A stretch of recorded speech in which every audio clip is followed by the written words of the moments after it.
Hello friends, स्वागत है आपका अपने YouTube channel DD education centre पर। देखिए फ्रेंड्स, त्रिभुज के अंतर्गत आज हम लोग पढ़ेंगे विषमबाहु त्रिभुज, समबाहु त्रिभुज, समकोण त्रिभुज और समद्विबाहु त्रिभुज। इन सभी त्रिभुजों के बारे में आज के इस वीडियो में आपको बेसिक और इनमें कौन कौन से फार्मूले होते हैं आज हम पूरा डिटेल में आपको बताएंगे। तो आइए वीडियो को शुरू करते हैं। देखिए ये यहाँ पे त्रिभुज आपका ये आकृति बना हुआ है। तीन भुजाओं से मिलकर बनी आकृति आपका त्रिभुज कहलाता है। तो आइए सबसे पहले हम लोग पढ़ते हैं विषमबाहु त्रिभुज। तो देखिए विषमबाहु में क्या होता है कि विषमबाहु का मतलब क्या कि तीनों भुजाएं अलग अलग हो, यानी कि इसकी लंबाई अलग होगा और इसका भी लंबाई अलग होगा और इसका भी लंबाई अलग होगा। तो ऐसा त्रिभुज आपका कहलाता है विषमबाहु त्रिभुज। विषमबाहु त्रिभुज का क्षेत्रफल बराबर फार्मूला होता है आपका, नोट करके लिख लीजिए, 1/2 आधार गुणे ऊंचाई। एक फार्मूला ये होता है आपका, आधार इंटू ऊंचाई। और देखिए इसमें आधार क्या है, आधार अगर हम मान लेते हैं ए बी है तो आपका हो जाएगा 1/2 इंटू आधार ए बी और इंटू ऊंचाई। ऊंचाई आपका क्या, किसी एक भुजा पे डाले गए लंब को उसका ऊंचाई बोलते हैं। तो ए बी पे देखिए डाला गया लंब आपका ये सी एम है, तो इसकी ऊंचाई मान लेते हैं आपका ये एच है। ऊंचाई क्या मान लेते हैं एच, यानी कि ये जो यहाँ से ये दूरी है एम सी, ये आपका क्या है एम सी। तो आपका हो जाएगा 1/2 इंटू ए बी की लंबाई हमने माना है स्मॉल सी, तो हो जाएगा सी इंटू एम सी आपका ये ऊंचाई है, तो हो जाएगा ये एच। तो यहाँ से विषमबाहु त्रिभुज का जो क्षेत्रफल है 1/2 इंटू सी इंटू एच हो जाएगा, जहाँ पे ए बी की लंबाई जो सी है और ऊंचाई आपका इस त्रिभुज का एच है।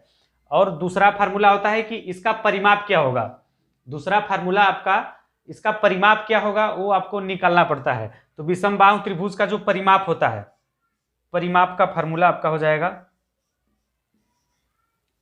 परिमाप विषमबाहु त्रिभुज में परिमाप को जो है 2s से शो करते हैं। इस बात को हमेशा याद रखिएगा। 2s बराबर हो जाएगा आपका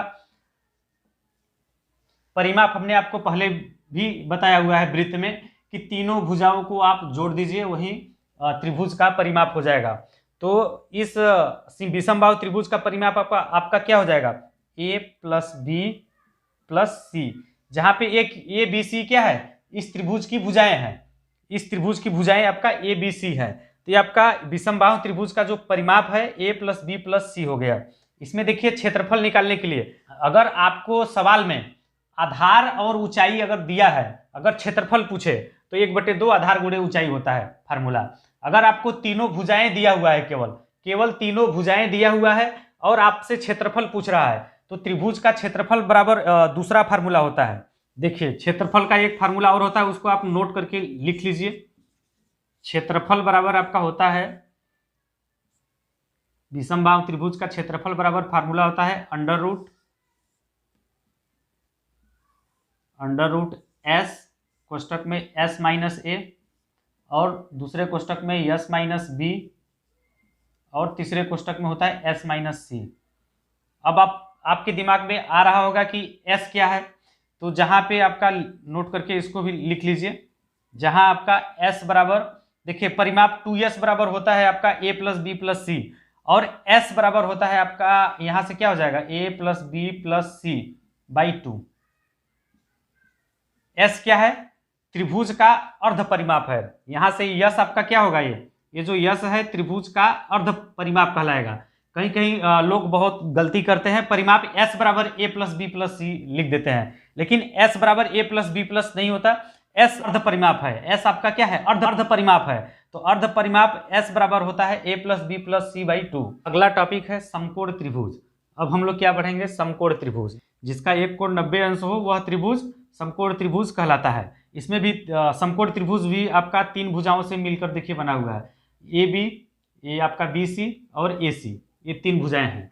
तो इसमें देखिए इसका क्षेत्रफल क्या हो जाएगा, देखिए समकोण त्रिभुज का जो क्षेत्रफल है, समकोण त्रिभुज का जो क्षेत्रफल है ये भी आपका 1/2 आपका आधार ए बी, आधार आपका ये यहाँ से यहाँ तक की दूरी इंटू ऊंचाई। यहाँ पे देखिए जो ऊंचाई होता है ये इसका जो लंब है, लंब वाली भुजा वही ऊंचाई होता है, यानी कि ए सी जो है इसमें आपका ऊंचाई हो जाएगा। तो 1/2 आधार आपका ए बी और ऊंचाई आपका ए सी हो जाएगा। समकोण त्रिभुज में ऊंचाई क्या होगा, जो लंब रहेगा वही आपका ऊंचाई हो जाएगा, तो ए बी इंटू ए सी हो जाएगा। अगला फार्मूला हो जाएगा समकोण त्रिभुज का परिमाप। समकोण त्रिभुज का परिमाप, तो समकोण त्रिभुज का परिमाप क्या हो जाएगा, समकोण त्रिभुज का परिमाप 2s बराबर हो जाएगा आपका तीनों भुजाओं का योग।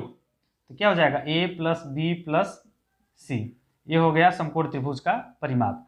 अगला टॉपिक है समबाहु त्रिभुज। समबाहु त्रिभुज का मतलब ये होता है कि जिसकी तीनों भुजाएं समान हो।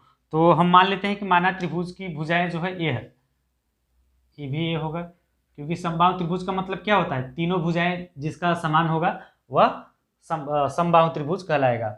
समबाहु त्रिभुज का क्षेत्रफल बराबर फार्मूला होता है आपका करड़ी में 3/4 ए स्क्वायर, ये आपका फार्मूला होता है, जहाँ पे ए क्या है, त्रिभुज की भुजा है।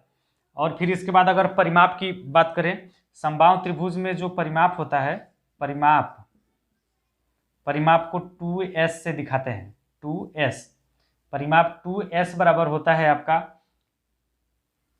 वही a प्लस बी प्लस सी होता है, लेकिन सभी भुजाएं क्या समान होती हैं, तो b के जगह पे भी a, c के जगह पे a हो जाएगा, तो a प्लस a बराबर मिलके क्या हो जाएगा 3a, क्योंकि समबाहु त्रिभुज की सभी भुजाएं समान होती हैं और सभी भुजाएं क्या a ही होगा, तो आपका हो जाएगा इसका परिमाप 3a। और समबाहु त्रिभुज की जो ऊंचाई होती है, समबाहु त्रिभुज की ऊंचाई करड़ी में 3/2 a, देखिए ये अगर आपको समबाहु त्रिभुज, समद्विबाहु त्रिभुज, समबाहु त्रिभुज अगर ये फार्मूले आते हैं तो एग्जाम में क्या करता है कि डायरेक्ट ये फार्मूले ही आ जाते हैं, जिससे अगर आपको ये फार्मूले याद हैं तो एग्जाम में आपका 5 सेकेंड भी टाइम नहीं लगेगा, 5 सेकेंड के अंदर में एक सवाल सही हो जाएगा। तो आप इसको नोट करके लिख लीजिए और याद कर लीजिए। अगला टॉपिक बचा हुआ है हमारा समद्विबाहु त्रिभुज। समद्विबाहु त्रिभुज का मतलब होता है कि जिसकी दो भुजाएं बराबर हो। तो मान लेते हैं कि दो भुजाएं आपका ए भी ए और ए भी ए, दो भुजाएं बराबर जिसकी होती है, जिस त्रिभुज की, वह त्रिभुज जो है समद्विबाहु त्रिभुज कहलाता है। तो ए और ए मान लिया हमने, और फिर इसके बाद आपका क्या हो जाएगा, ये ए मान लेते हैं सी है।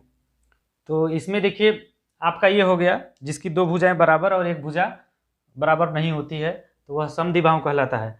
तो इसमें देखिए परिमाप बराबर क्या हो जाएगा, परिमाप समद्विबाहु त्रिभुज का परिमाप 2s बराबर a प्लस बी प्लस सी, तो दो भुजाएं बराबर है, तो a, दूसरी भुजा भी a और तीसरी भुजा c, तो समद्विबाहु त्रिभुज का आपका हो जाएगा परिमाप 2a प्लस c। अगर क्षेत्रफल की बात करें, समद्विबाहु त्रिभुज का क्षेत्रफल निकालने के लिए अगर तीनों भुजाएं आपको मालूम हो तो समद्विबाहु त्रिभुज का क्षेत्रफल बराबर हो जाएगा आपका √s कोष्टक में s minus a, s minus B और s माइनस सी। ये फार्मूला तब के लिए है जब आपका तीनों भुजाएं समद्विबाहु त्रिभुज में ज्ञात हो। तो क्षेत्रफल निकालने के लिए किसी भी त्रिभुज के लिए ये फार्मूला जो है, क्षेत्रफल निकालने के लिए ये वाला फार्मूला कॉमन है। आप समबाहु, विषमबाहु और समकोण त्रिभुज सभी में अगर तीनों भुजाएं आपको ज्ञात हैं तो क्षेत्रफल निकालने के लिए ये वाला फार्मूला आपको कॉमन मिलेगा। तो चलिए आज के लिए बस इतना ही। आप कमेंट करके ज़रूर बताइएगा कि हमारा यह वीडियो आपको कैसा लगा। अच्छा लगा हो तो लाइक कर दीजिएगा, शेयर कर दीजिए, और जो पहली बार हमारे इस वीडियो को देख रहे हैं और अभी तक हमारे चैनल को सब्सक्राइब नहीं किया है तो चैनल को सब्सक्राइब कर लीजिए और बेल आइकन को भी दबा दीजिए इसी तरह के वीडियो का अपडेट सबसे पहले पाने के लिए। धन्यवाद।